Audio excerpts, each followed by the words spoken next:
Hello বন্ধুরা, good evening. সবাই কেমন আছো? আশা করি সবাই ভালো আছো। এখন বাজে 7:30। আজকে রাতের জন্য বানাবো চিকেন, তো তোমরা দেখতে থাকো। তো দেখো, প্রথমে চিকেনটা ধুয়ে নিয়েছি, তারপরে দিয়ে দেব আদা বাটা, আর দিয়ে দেবো রসুন বাটা আর কুচনো পেঁয়াজ।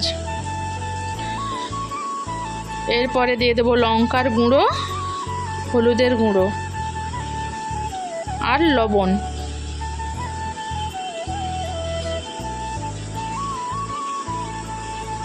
তো এটাকে ভালো করে মাখিয়ে নেব, 5 মিনিট ধরে মাখিয়ে নেব। তারপরে দিয়ে দেব সরষের তেল।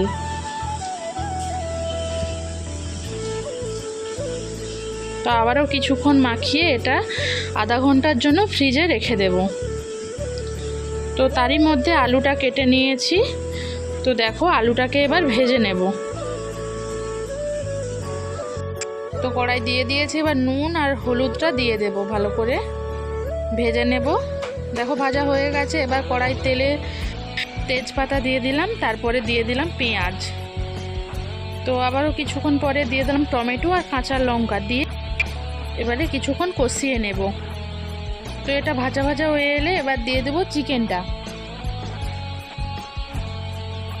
দিয়ে আবারও কিছুক্ষণ কষিয়ে নেব।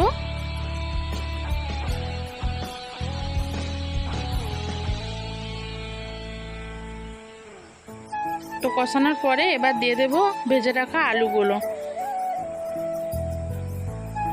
তো দেখো অনেকটাই কষানো হয়ে গেছে। এবার বাটা মশলাটা রেডি করে নেব। দারচিনি, এলাচ আর লবঙ্গ এটা বেটে নিয়েছি। আর এধারেও চিকেনটা কষানো প্রায় রেডি হয়ে গেছে। তো আবারও কিছুক্ষণ কষিয়ে এটাকে গরম মশলা দিয়ে দিয়েছি, এটা তো দেখানো হয়নি। এবার পরিমাণ মতো জল দিয়ে দিলাম।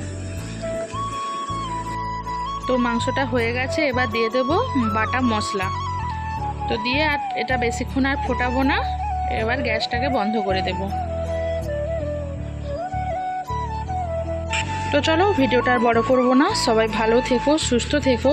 আর আমার ভিডিওটা যদি ভালো লেগে থাকে লাইক, কমেন্ট, শেয়ার করে দেবে। দেখা হচ্ছে পরের একটি মিনি ব্লগে।